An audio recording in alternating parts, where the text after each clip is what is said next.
시청자 여러분 안녕하세요. 세상의 모든 보험 정보와 함께하는 아나운서 이다운입니다. 저희 프로그램에서는 보험을 준비하는 과정에서 생기는 작은 고민부터 과도한 보험료로 걱정하시는 분들이 한 분도 계시지 않을 때까지 보험에 관한 고민과 궁금증 함께 풀어보고 있습니다. 아울러 본 프로그램은 카카오TV와 네이버TV, 유튜브를 통해서 시청 가능하고요.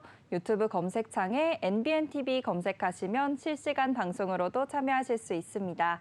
아울러 본 방송은 정보 제공을 위한 방송이며 보험 서비스 및 상품 판매와 중개에는 관여하지 않습니다. 이 점 유의하여 주시기 바랍니다. 그럼 이제 본격적으로 프로그램 시작해 볼 텐데요. 오늘은 네 분의 전문가 나와 계십니다. 전문가님 안녕하세요. 네, 안녕하십니까. 나에게 꼭 맞는 보험을 준비할 수 있도록 쉽게 풀어서 도와드리겠습니다. 안녕하십니까, 박범준 전문가입니다.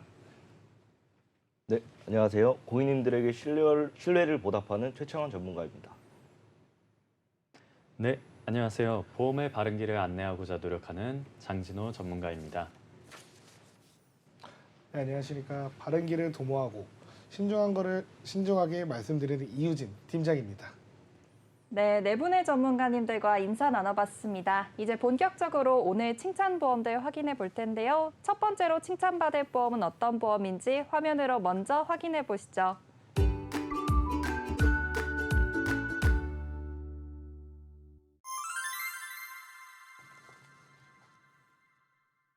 오늘 첫 번째로 칭찬받을 보험은 간병보험입니다. 간병보험에 대해서는 박범준 전문가님께서 내용 준비해 주셨는데요. 전문가님 오늘 어떤 내용 준비되어 있을까요? 50대, 60대 분들이 가장 많이 문의 주시는 보험이 바로 간병보험입니다. 나이가 들어가면서 아플 확률이 아무래도 높아지는데요.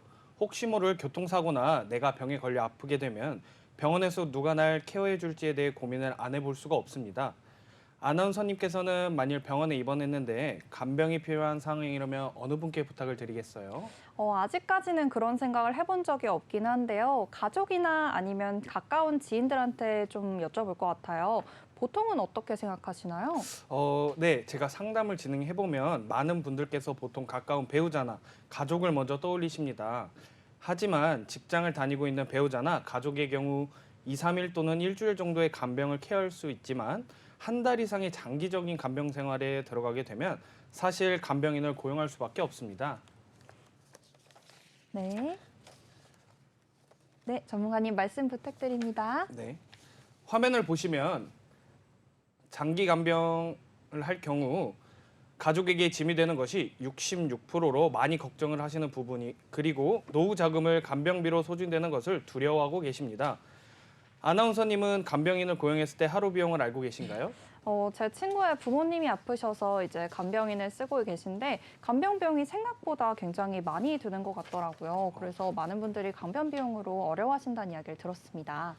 저희가 자료를 같이 보시고 이야기를 계속 나누어 볼게요.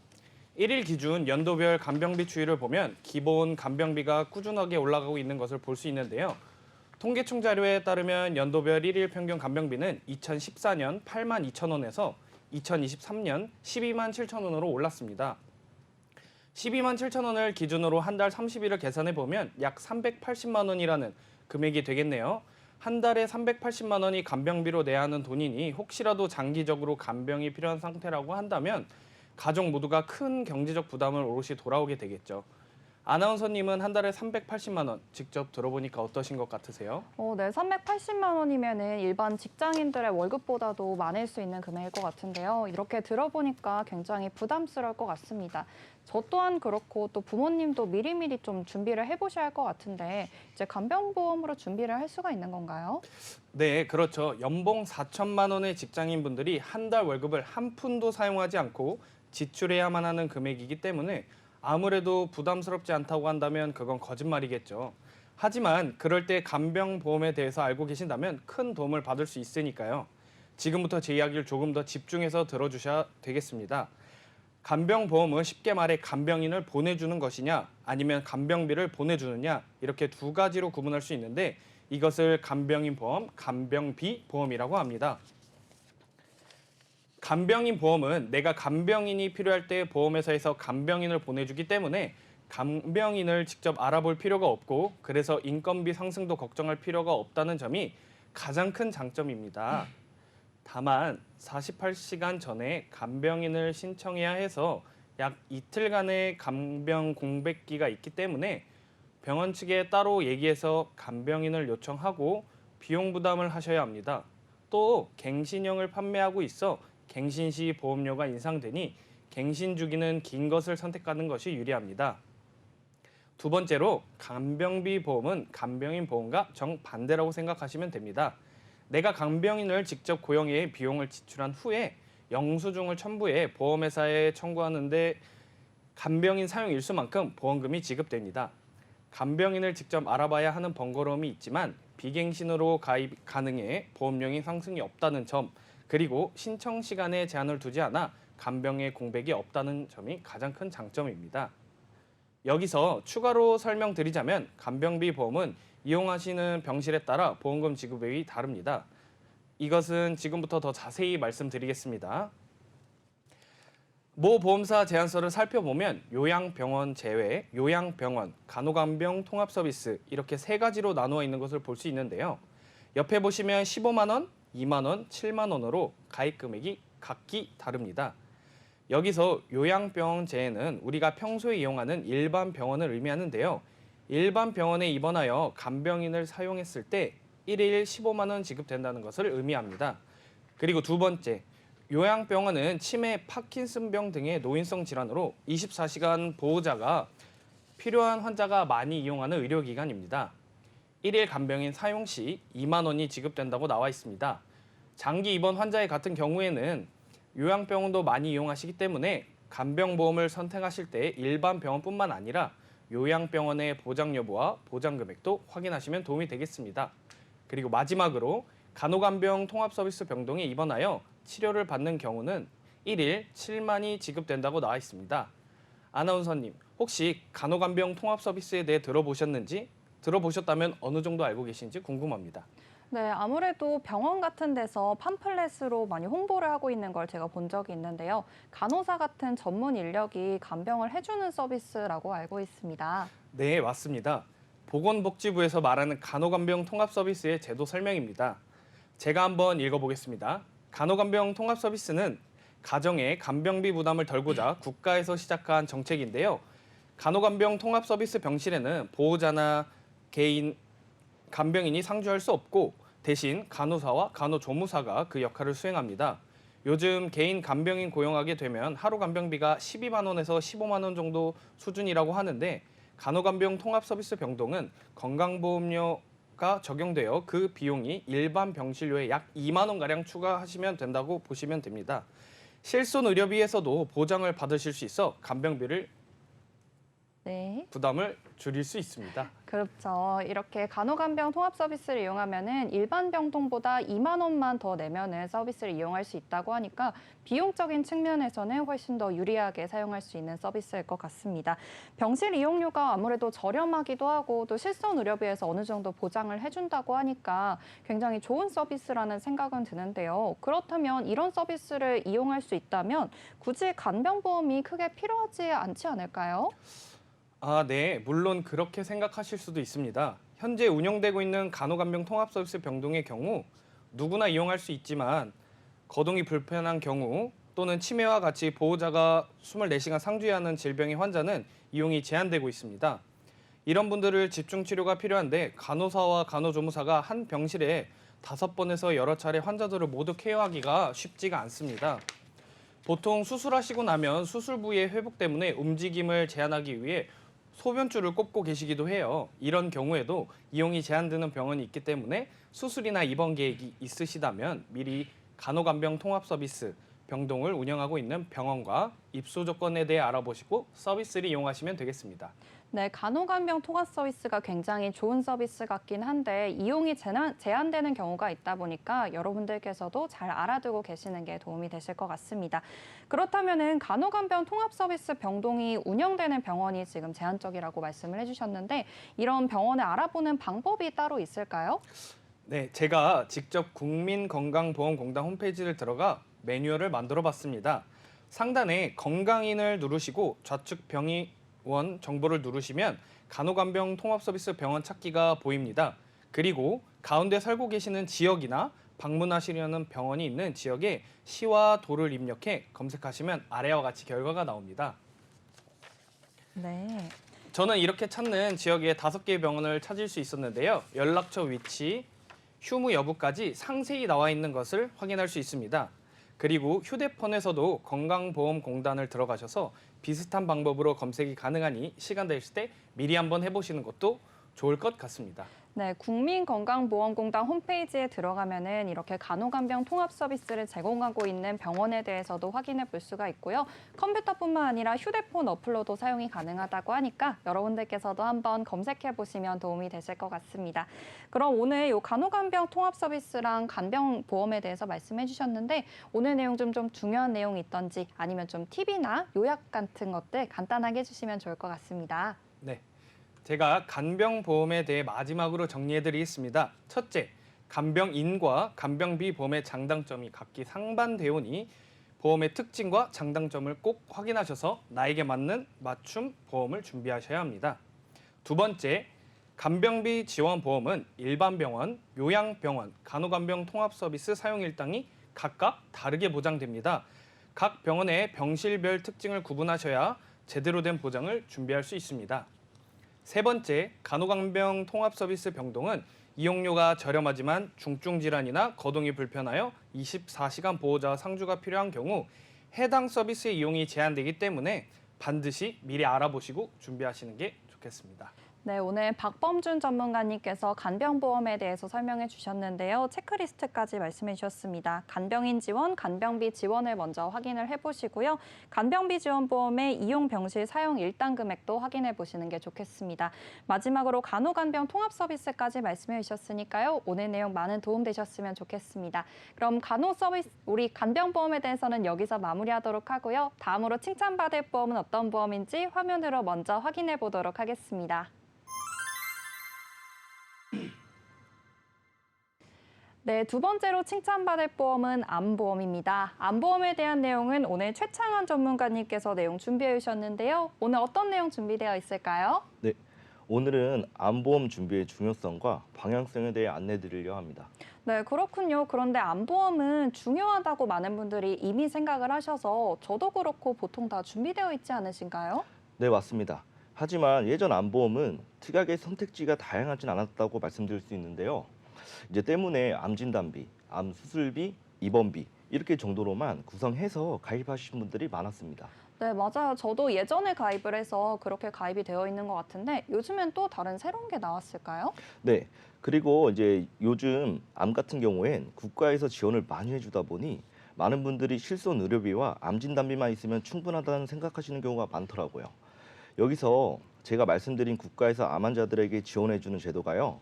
암 환자 산정특례란 국가에서 환우를 대상으로 의료비 부담을 지원해준 사업입니다.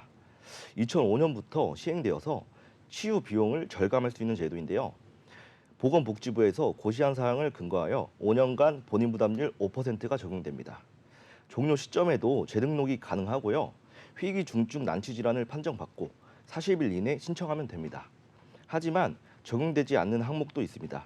특히 고가의 표적항암, 면역항암요법은 비급여에 해당하기 때문에 또 진통제와 각종 재활 비용도 당사자가 부담해야 할 금액이 상상을 초월하기도 합니다.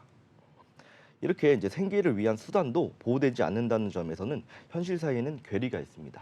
네, 요즘에는 국가에서도 암 환자를 위해서 많은 지원을 해주고 있습니다. 암 환자 산정특례 제도를 확인해 보시면 좋을 것 같고요. 물론 지원을 해준다는 점에서는 있어서는 장점이긴 하지만 고가의 치료 방법에 대해서는 지원이 되지 않는다고 하니까 개인적으로도 또 이 부분을 준비를 해두는 게 중요할 것 같습니다. 요즘에 암 환자분들은 어떤 식으로 치료를 진행하시길래 이렇게 국가에서도 지원을 해주고 또 개인적으로 좀 준비를 해야 하는 걸까요? 네, 요즘 대부분의 암 치료는 이제 통원으로 진행하고 있는데 암 수술을 받더라도 예전과는 다르게 입원 기간이 짧습니다. 통원으로 항암 치료를 받는다면 실손 의료비에서 통원 항목으로 지급이 되지만 20만 원에서 30만 원 전후로 보장 한도가 적다고 볼 수 있죠. 그리고 시간이 점차 흐르면서 의료 기술이 발달로 표적항암, 면역항암, 양성자, 그리고 중입자 치료 등등 부작용이 적고 완치율이 높은 그런 새로운 치료법들이 늘어나고 있습니다. 하지만 대부분 비급여 암 치료에 해당되어 고액의 치료비가 발생하는데요. 이런 경제적 부담으로 치료를 포기해야 하나 고민하는 안타까운 경우가 늘고 있다고 합니다. 그렇기 때문에 비용 걱정으로 치료를 포기하는 상황이 발생하지 않도록 암보험으로 대비를 잘 해두는 것이 좋겠죠. 그러면 만약 앞서 말씀드린 비급여에 해당되는 새로운 치료법들로 항암 치료를 받아서 국가의 지원을 못 받더라도 고액의 치료비를 온전히 부담해야 하는 상황을 막을 수 있으니까요. 네, 좋습니다. 말씀을 들어보니까 우리가 개인적으로도 이 암에 대해서 준비를 잘 해두어야 할 것 같은데요.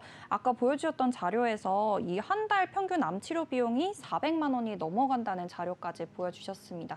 그렇다면 우리가 준비를 좀 개인적으로도 잘 해두어야 될 것 같은데요. 어떤 식으로 좀 준비를 하는 게 좋을까요? 네. 우선 흔히 알고 있는 암 진단비는 보험료가 비싸게 측정되어 있어서 원하는 만큼 보장 금액을 설정하면 납입 비용이 부담스러워질 수 있는데요. 때문에 진단비보다 저렴하게 선택할 수 있는 항암 치료 특약으로 준비하시는 것도 좋은 방법입니다. 암 수술 전후로 항암 치료를 받거나 수술 없이 항암 치료만 진행하는 분들도 많다 보니 요즘은 예전처럼 암 진단비만 늘리는 것이 아닌 요즘 나온 항암 특약들로 준비를 하셔서 치료비와 생활비를 동시에 챙길 수 있는 그런 암보험을 준비를 해두십니다. 그런데 항암 치료에도 여러 세대가 나눠져 있는 것을 알고 계셨나요?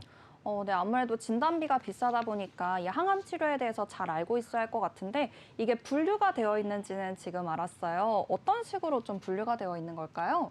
네, 현재 1세대부터 4세대까지 나누어져 있는데요. 우선 1세대 화학 항암 치료에 대해 먼저 말씀드리겠습니다. 화학 항암 치료제는 치료 과정에서 암세포와 주변 정상세포 모두 공격해서 파괴하는데요.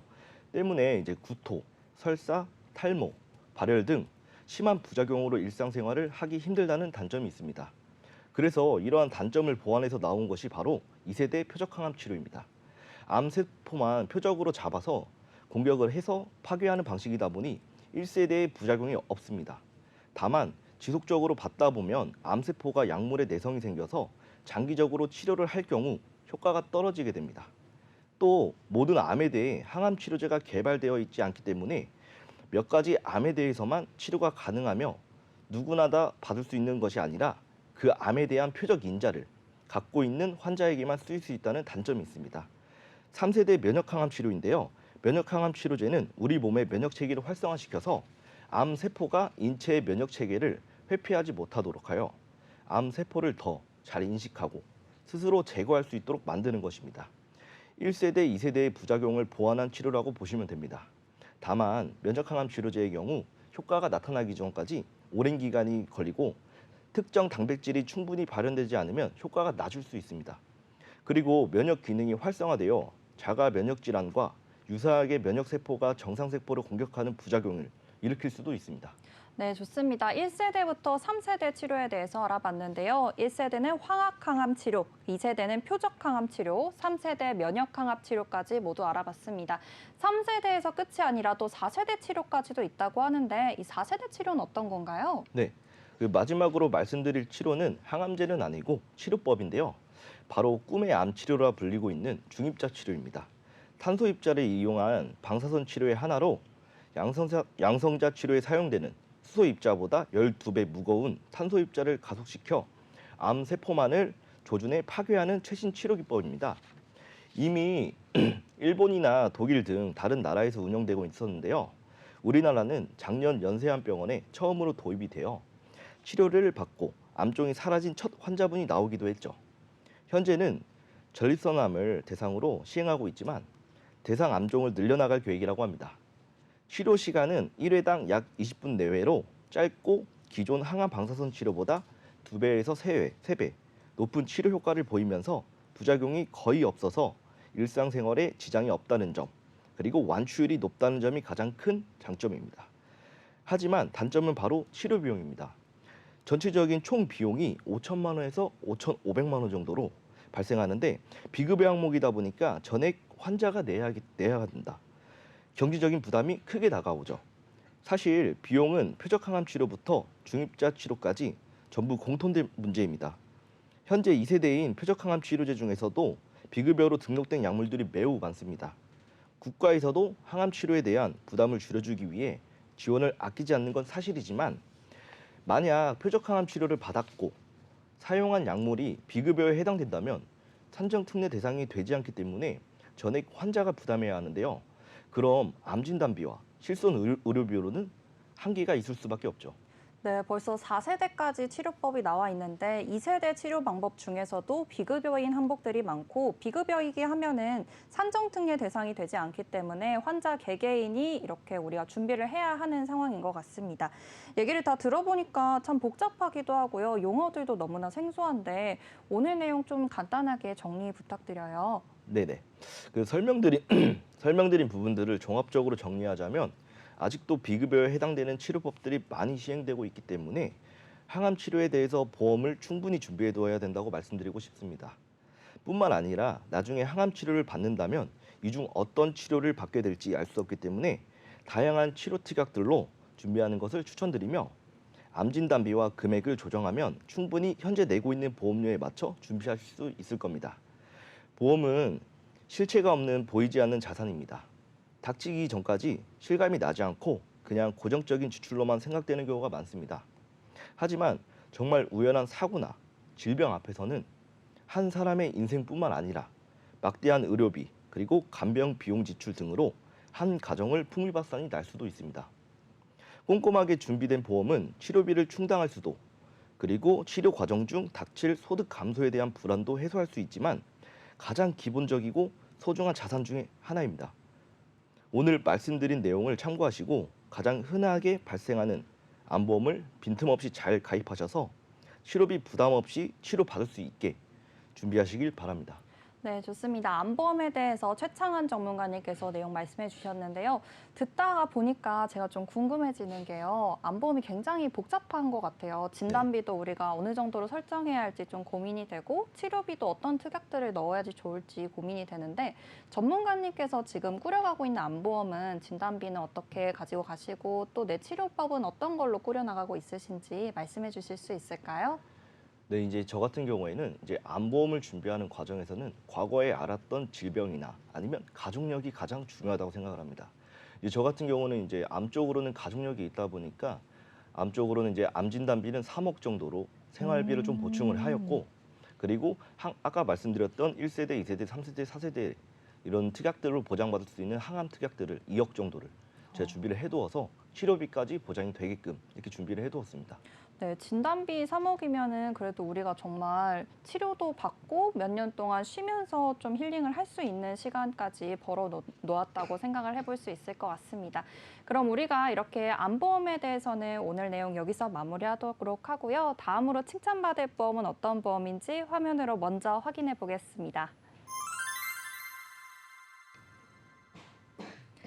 우리 세 번째로 칭찬받을 보험은 상해보험입니다. 상해보험에 대해서는 좀 생소하게 느끼시는 분들이 많으실 것 같은데요. 상해보험에 대한 내용은 오늘 장진호 전문가님께서 내용 준비해 주셨습니다. 전문가님 오늘 어떤 내용 준비되어 있을까요? 네, 상해보험은 피보험자가 급격하고 우연한 사고로 인해 사망하거나 신체에 상해를 입은 경우 손해를 보상하는 상품입니다. 사망, 후유장애보험금, 치료비, 각종 진단금 등이 보상됩니다. 네, 좋습니다. 상해보험의 정의에 대해서 확인을 해봤는데요. 그렇다면은 이 상해보험이 보장하고 있는 이 범위에 대해서도 알아봐야 할 것 같아요. 이 상해보험의 주요 보장 범위가 어떻게 되나요? 네, 상해보험은 상해로 인해 입원을 하거나 수술을 하거나 통원 치료 등의 의료 비용을 보장하고요. 상해로 인해 영구적인 장애 발생 시에 장애 정도에 따라서 보험금을 지급합니다. 또한 상해로 인해 사망 시 유족에게 사망보험금을 지급하여 가정의 경제적 손실을 막아주는 역할도 합니다. 길을 걸어가다가 넘어져서 다치거나 음식을 하다가 손이 베이거나 빙판길에 미끄러져서 다치거나 축구를 하다가 발목이 골절되는 등의 사고도 보장됩니다. 네, 상해보험의 주요 보장 범위 세 가지에 대해서 확인을 해봤습니다. 의료비 보장, 그리고 후유장애를 보장해주고 사망까지 보장을 해준다고 하니까요. 정말 다양한 범위에서 보장이 되는 것 같습니다. 네. 네, 전문가님 그렇다면은 이 상해 사고에 대한 상해보험에서 가입 대상이랑 조건은 어떻게 될까요? 네, 상해보험의 가입 대상은 모든 국민이 가입 가능하십니다. 가입 연령은 보통 0세에서 70세까지 가입이 가능하시고요. 연령대와 직업에 따라서 보험료 차이가 약간 발생할 수 있습니다. 네, 가입 연령도 0세에서 70세까지 범위가 넓고요. 그리고 가입 대상도 모든 국민이 가능합니다. 그렇다면 상해 사고가 발생했을 시 지급 검토가 가능한 담보들에 대해서도 알고 있어야 할 것 같은데요. 어떤 담보가 있을까요? 우선은 고객님들 컨설팅을 도와드릴 때 질병 관련된 담보에 대해서는 잘 알고 계신데 상해 관련해서는 잘 모르시는 경우가 많으시더라고요. 네, 맞아요. 상해보험 자체가 좀 생소하다고 느껴지기도 하고 용어도 어렵고 또 담보도 너무 많아서 너무 헷갈리는 것 같더라고요. 네, 맞습니다. 제가 그러면 예를 들어서 설명을 해드리겠습니다. 빙판길에서 미끄러져서 넘어졌는데 척추가 압박골절이 되었다고 가정해 보겠습니다. 아나운서님께서는 어떤 담보에서 지급이 가능하실 것 같으세요? 아무래도 일단 다쳐서 병원에 갔으니까 실비에서 보장이 되지 않을까요? 네, 우선 실비도 정답입니다. 다만 실손 의료비 같은 경우에는 고객님께서 실제로 부담하신 병원비에 대해서 비례 보상을 해드리고 보상해드리는 비용은 현재 실손 의료비가 1세대에서 4세대까지 변화가 있었는데 시기별로 혜택도 다릅니다. 네, 그렇군요. 그럼 실손 의료비 외에 또 정액으로 우리가 보상을 받을 수 있는 담보들도 있을 것 같은데요. 어떤 담보가 있을까요? 네, 일반 상해보험에서 정액형으로 보상 지급이 가능한 담보는 다음과 같습니다. 첫 번째는 상해수술비 담보입니다. 상해 사고로 인하여 수술을 받으신 경우 지급 가능한 담보입니다. 두 번째로는 골절 진단비 담보가 있습니다. 상해 사고 발생 시 골절이 되셨으면 지급 가능한 담보입니다. 세 번째로는 골절 수술비 담보입니다. 상해 사고 시 골절 진단을 받으시고 수술을 하셨으면 지급 가능한 담보입니다. 네 번째로는 5대 골절 진단비 담보입니다. 5대 골절 진단비는 머리, 목, 흉추, 요추 및 골반, 대퇴골의 골절로 진단 확정 시 지급 가능한 담보입니다. 다섯 번째로는 5대 골절 수술비 담보인데요. 머리, 목, 흉추, 요추 및 골반, 대퇴골 진단을 확정받으시고 수술까지 하실 경우에 지급 가능한 담보입니다. 마지막으로는 상해 후유장애 3에서 100% 담보가 있습니다. 상해 후유장애 3에서 100% 그리고 상해 입원 일당 등 여러 가지 특약에서 보상을 받으실 수 있습니다. 네, 좋습니다. 이렇게 일부의 특약만 확인을 해봤는데도 굉장히 많은 것 같아요. 상해 수술비, 골절 진단비, 골절 수술비, 5대 골절 진단비, 5대 골절 수술비, 상해 후유장애까지 확인을 해봤습니다. 일부만 확인해 본 건데도 굉장히 우리가 많은 보장을 해준다고 느낄 수 있는데요. 그러면 제가 좀 궁금해지는 게 말씀해 주신 담보들이 중복으로도 보장이 되는 건가요? 네, 맞습니다. 실손 의료비처럼 비례 보상이 아닌 정액형 보상이기 때문에 전부 다 중복으로 보상을 받으실 수가 있습니다. 네, 중복으로도 보상이 가능하다고 말씀해 주셨는데요. 그렇다면 예를 들어서 대퇴골 진단을 받고 수술을 하게 되면은 5대 골절 수술비 진단도 되고 담보도 받을 수 있고 그다음 골절 수술비, 골절 진단비까지 다 받을 수 있는 건가요? 네, 그렇습니다. 아, 네, 좋습니다. 그렇다면은 이 말씀 주신 특약들을 다 넣고 우리가 보험을 설계를 하게 된다면 이 보험료는 얼마 정도가 나올까요? 네, 아까 말씀드렸던 내용처럼 연령과 직업에 따라서 보험료가 상회할 수는 있습니다만 직업 급수 기준으로만 말씀드리면 상해 급수 2급 기준으로 한 3만 원대 정도면 충분히 준비 가능하십니다. 네, 굉장히 저렴한 보험료로 많은 혜택을 받을 수가 있는 것 같은데요. 직업 급수 2급 기준으로도 이렇게 저렴한 금액으로 많은 혜택을 받아볼 수가 있는 보험인 것 같습니다. 제가 잘 이해한 게 맞죠, 전문가님? 네, 맞습니다. 잘 이해하셨습니다. 네, 좋습니다. 그리고 저희 시청자분들께서 많이들 궁금해하시는 게 이 골절에 대해서 많이 어려워하세요. 골절 진단의 범위가 좀 까다롭다고 하더라고요. 그래서 이 부분에 대해서 추가적으로 설명해 주실 수 있을까요? 네, 아나운서님께서는 실금이 가거나 치아가 깨졌을 때 이것을 골절이라고 생각하시나요? 아니면 골절이 아니라고 생각하시나요? 네, 골절이라는 게 뼈가 부러지는 게 골절이잖아요. 이제 네네. 사전상으로. 그러니까 치아가 부러지거나 아니면 실금이 가는 정도는 골절이라고 보기 어렵지 않을까요? 네. 보통 고객님들께서 실금이 가시거나 치아가 깨졌을 때는 보험금 지급이 불가능하다고 생각을 하시는데요. 골절 진단비의 종류에는 치아 파절 제외 그리고 골절 진단비 이렇게 두 가지 담보를 함께 구성하실 수 있습니다. 치아파절 제외가 없는 골절 진단비는 상해 사고로 인한 치아파절도 보상 검토가 가능합니다. 맞아요. 정말 이렇게 보험에 대해서 전문가가 없다면 이런 사실들을 알기가 어려워서 실제로 제 주변에도 치아가 부러졌는데 아예 보험금 청구를 안 한 사례들도 있기도 하고 그래서 아시기가 쉽지 않을 것 같습니다. 네, 맞습니다. 실제로 상담을 도와드리다 보면 이가 부러진 것도 보상이 되냐고 물어보시는 분들도 간혹 있습니다. 골절로 인한 수술이 아닌 애매한 실금이나 치아가 조금 깨지는 치아파절 사고에 대해서는 고객님들이 청구조차 해보지 않는 경우들이 있습니다. 어떻게 가입되어 어떤 보장을 해주는지 모르시는 분들이 많기 때문이죠. 네, 맞아요. 오늘 방송 보시는 시청자분들께서는 이 내용을 잘 기억해두고 계셨다가 실금이나 아니면 치아 파절이 있었을 때 보상을 잘 받아보시길 바랍니다. 그렇다면 우리가 상해보험을 가입할 때 같이 가입하면 좋은 특약들이 있다고 하던데요. 어떤 특약들이 있을까요?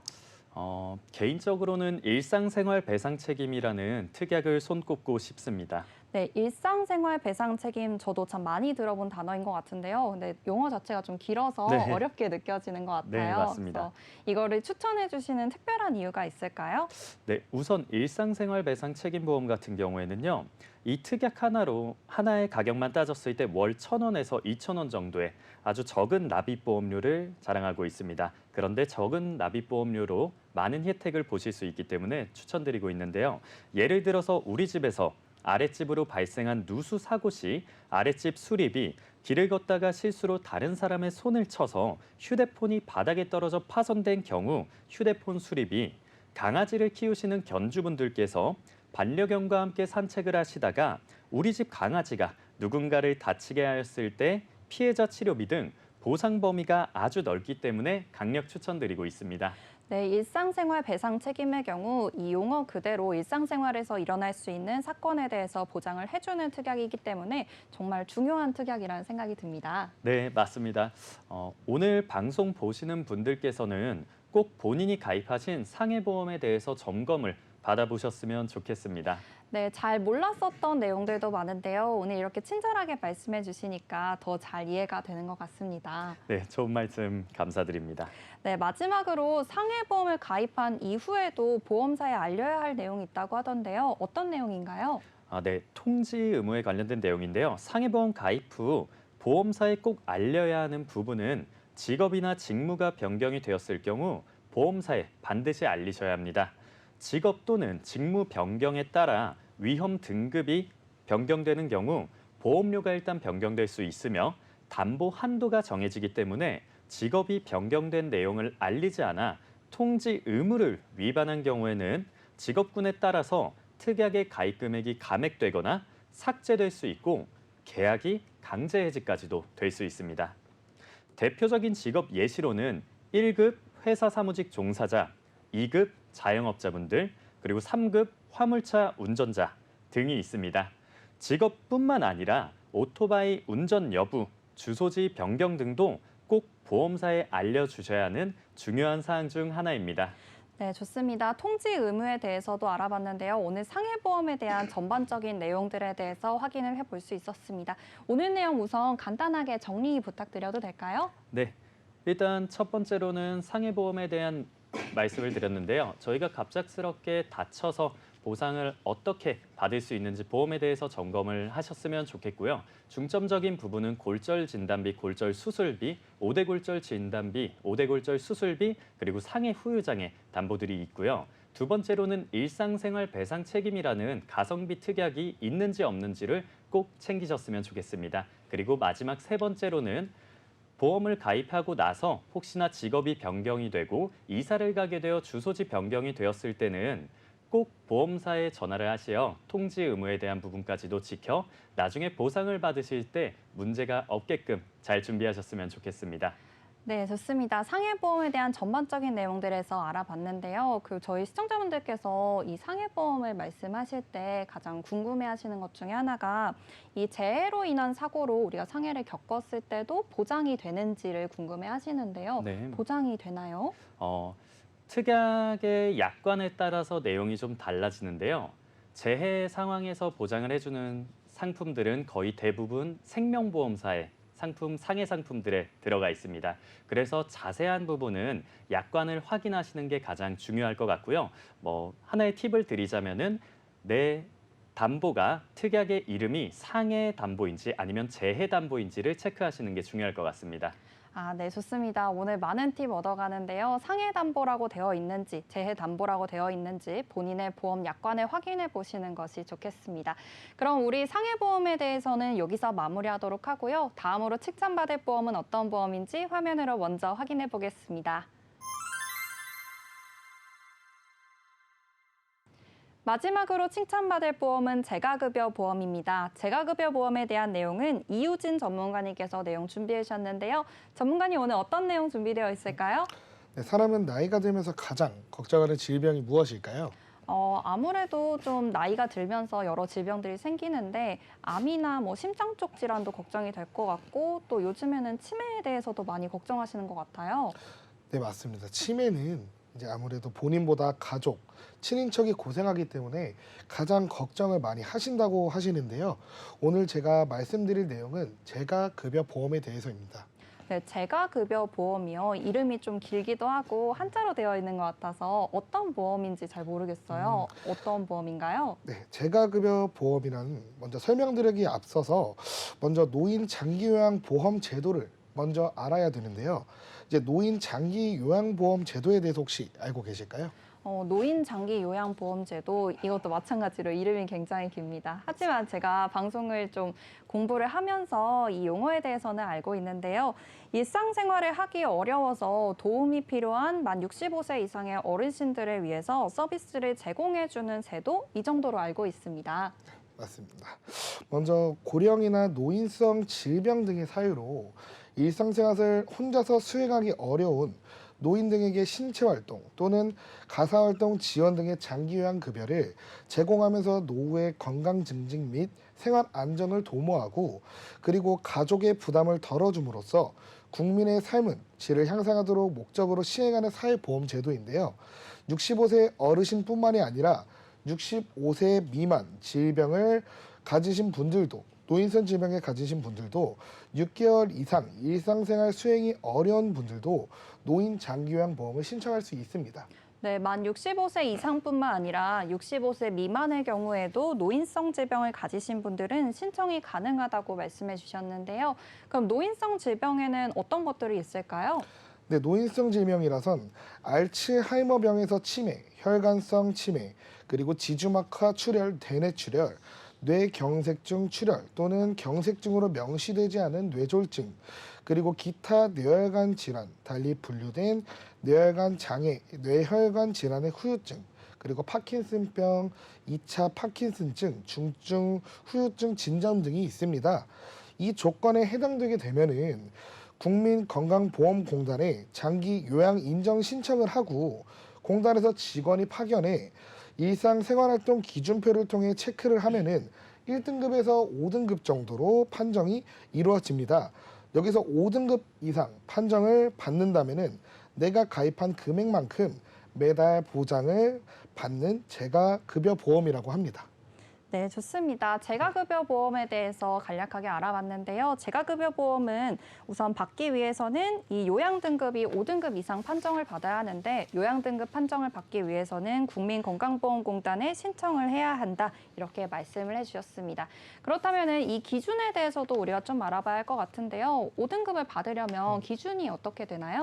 네, 장기요양 5등급이란 이제 등급 판정위원회에서 방문 조사 결과나 의사 소견서, 특이사항들을 기초로 장기요양이 필요한 정도들을 판단해서 1등급에서 5등급 정도 노인 장기요양 등급을 판정을 해야 되는데요. 이제 전적으로 다른 사람의 도움이 필요한 자로서 장기요양 점수가 95점 이상인 자를 1등급, 그리고 상당 부분 다른 사람의 도움이 필요한 자로서 장기 요양 점수가 75점 이상인 60점 이상 75점 미만인 자들이 3등급, 일정 부분이 다른 사람의 도움으로 필요한 자로서 장기 요양 인정 점수가 51점부터 60점 미만인 자를 4등급이라고 하고요. 그리고 치매 환자로서 자기 요양 인정 점수가 45점 이상, 51점 미만인 자로 5등급에 판정하고 있습니다. 간단하게 아래 표를 보신다면은 이제 6개의 영역에서 52개의 항목을 조사를 통해서 45점 이상, 51점 미만인 자를 5등급이라고 해당이 되어 간단하게 치매 환자로서 장기 요양 인정 점수가 45점 이상부터 대상이 된다고 생각을 하시면 되겠습니다. 네, 장기 요양 등급에 대해서 확인을 해봤습니다. 결국 간단하게 말씀해 보면은 장기 요양 인정 점수가 45점 이상이면은 5등급 안에 들어온다고 생각하시면 될 것 같은데요. 그럼 장기 요양 보험을 신청하면은 국가에서도 이렇게 지원을 해주는 걸로 알고 있는데 굳이 재가급여 보험이 필요한 이유가 따로 있을까요? 이제 국가에서 지원해주는 재가급여나 아니면은 시설이나 전액 지원이 아니라 재가급여의 경우 15%, 시설급여의 경우 20%의 자기부담금이 발생을 합니다. 여기서 본인 부담금의 부담을 재가급여 보험에서 해결해 주는 거죠. 네, 재가급여 보험이라는 게 제가 알기로는 치매보험 안에 이렇게 들어있는 거라고 들었는데요. 그러면은 치매보험 안에서 별도로 특약을 넣는 담보라고 생각하면 되잖아요. 그랬을 때 치매보험이랑 이 재가급여가 어떤 차이를 두고 있는 건지 이것도 좀 궁금해요. 네, 이제 어떤 차이냐면은 치매보험은 CDR이라는 검사 척도 기준으로 보험금이 지급이 됩니다. 점수는 0점에서 5점까지 나누는데 1점부터 보험금이 지급이 됩니다. 1점 이상은 경증, 2점 이상부터 중중도, 3점 이상 분들은 중증 치매로 분류가 됩니다. 치매보험은 중등 치매로 보장을 받을 때 높은 금액으로 보장을 해주지만 이제 발병률이 높은 경증 치매는 낮은 금액을 보장합니다. 그리고 치매보험은 앞서 말씀드렸듯 CDR 척도가 보험금 지급 기준인데 이제 치매로 생긴 중풍 및 사지마비, 편마비, 욕창, 폐혈증 등 다양한 합병증이나 부리의 상해상으로 인한 장애 시는 보상받기가 어렵습니다. 그리고 하지만 치매보험과 달리 재가급여는 보험금 지급 기준이 장기요양 등급 판정에 의해서 결정되는데 장기요양 등급 판정에서 치매보험을 포함하기 때문에 재가급여 특약 하나만으로 치매보험을 준비할 수가 있습니다. 일반 치매보험은 1회 진단금만 받는 반면 재가급여는 매달 돈을 받기 때문에 경제활동을 못하게 되는 상황에서 이제 유용하게 굉장히 활용을 할 수 있습니다. 네, 좋습니다. 치매보험과 재가급여 보험의 차이에 대해서 확인을 해봤는데요. 치매보험 같은 경우에는 지급 기준이 CDR 척도, 그리고 1회로 지급되는 진단금이고요. 반대로 재가급여 보험의 경우 장기요양 등급으로 이 지급 기준이 판단되며 매달 지급되는 보험료라는 차이점이 있습니다. 이렇게 차이점에 대해서도 확인을 해봤는데 재가급여 보험을 가입하기 전에 우리가 좀 추가적으로 알아야 할 사항엔 어떤 게 있을까요? 이제 추가적으로 이제 알아야 될 사항들은 재가급여 보험의 보험금 지급 조건은 장기 요양 등급을 받았다고 해서 매달 자동적으로 보험금을 지급해주는 시스템이 아니라 재가급여나 시설급여 서비스를 이용하였을 때 주는 것인데 그날에 한 번도 해당 서비스를 이용하지 않았다면은 그날에는 보험금을 지급받을 수가 없습니다. 또 장기요양 등급 5등급은 2년, 2등급에서 4등급은 3년, 1등급은 5년마다 재평가를 받아야 되며 재진단을 받지 못한다면은 3개월에서 6개월이 지나야 장기 요양 등급을 다시 신청할 수가 있으며 그 기간 동안에는 보험금 청구를 할 수 없습니다. 네, 좋습니다. 이 재가급여 보험에 대한 주의사항이 있는데요. 장기요양 등급은 일정 기간마다 우리가 재평가를 받아야 하고 그리고 한 달에 한 번 이상 이 서비스를 이용해야지 보험금을 수령하실 수가 있습니다. 그렇다면 이 재가 서비스에는 어떤 게 있는지 알아봐야 할 것 같은데요. 재가 서비스에는 어떤 게 있을까요? 재가 서비스에는 이제 위에 그림들을 보시면은 요양보호사가 방문해서 신체활동, 가사활동을 지원해주는 방문 요양, 가정의 목욕, 설비를 갖춘 장비를 이용하여 방문의 목욕 서비스를 제공하는 방문 목욕, 그리고 간호사가 의사의 지시에 따라서 자택에 방문하여 진료를 보조하는 방문 간호, 요양기관에서 어르신을 월 9일 이내에 보호를 하는 서비스를 제공하는 단기 보호도 있습니다. 그리고 어르신을 모시고 와서 낮 동안 보호를 하고 다시 저녁에는 모셔다 드리는 서비스인 주, 야간 보호 등이 있습니다. 네, 제가 서비스에 대해서 확인을 해봤습니다. 방문 요양, 방문 목용, 방문 간호까지 이렇게 방문해서 서비스를 제공해 주고요.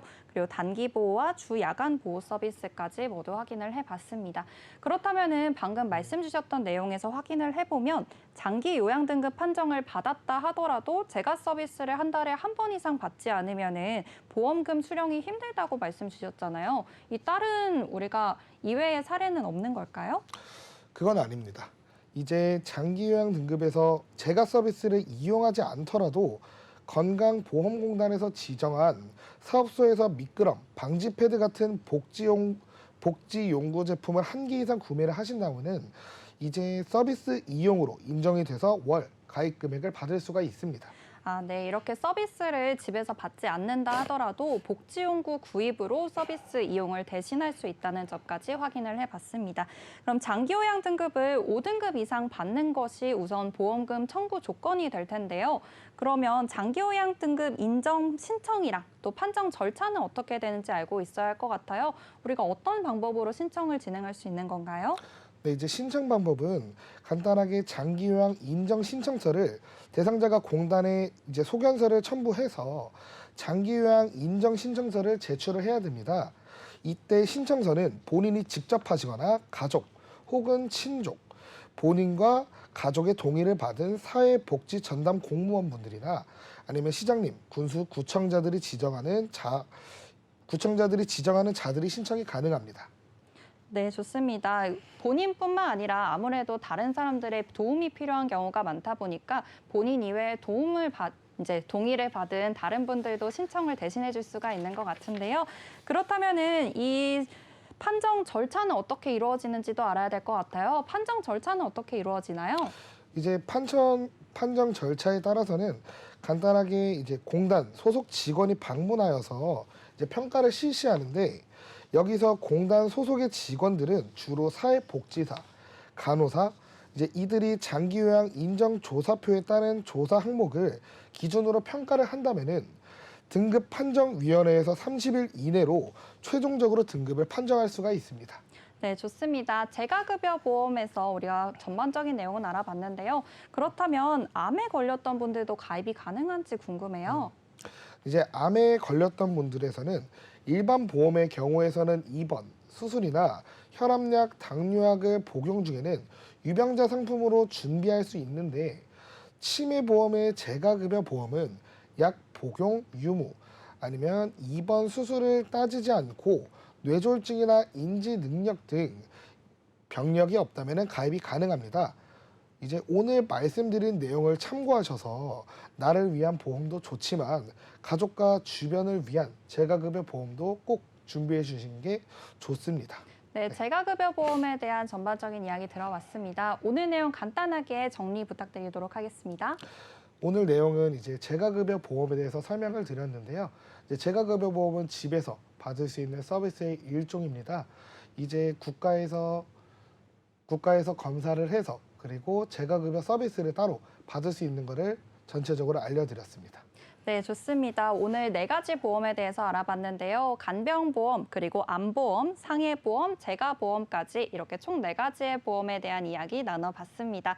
오늘 내용 많은 도움이 되셨으면 좋겠습니다. 오늘 저희가 준비한 소식은 여기까지입니다. 아쉽지만 다음 또 이런 내용을 찾아뵙도록 하고요. 또한 본 방송은 유튜브와 네이버 TV, 카카오 TV를 통해서 시청 가능합니다. 유튜브 검색창에 NBN TV 검색하시면 실시간 방송으로도 참여하실 수 있으니까요. 많은 참여 부탁드리도록 하겠습니다. 아울러 본 방송은 정보 제공을 위한 방송이며 보험 서비스 및 상품 판매와 중개에는 관여하지 않는다는 점 유의하여 주시기 바랍니다. 그럼 오늘 소식은 여기서 마무리하도록 하겠습니다. 지금까지 시청해주신 여러분 모두 감사합니다.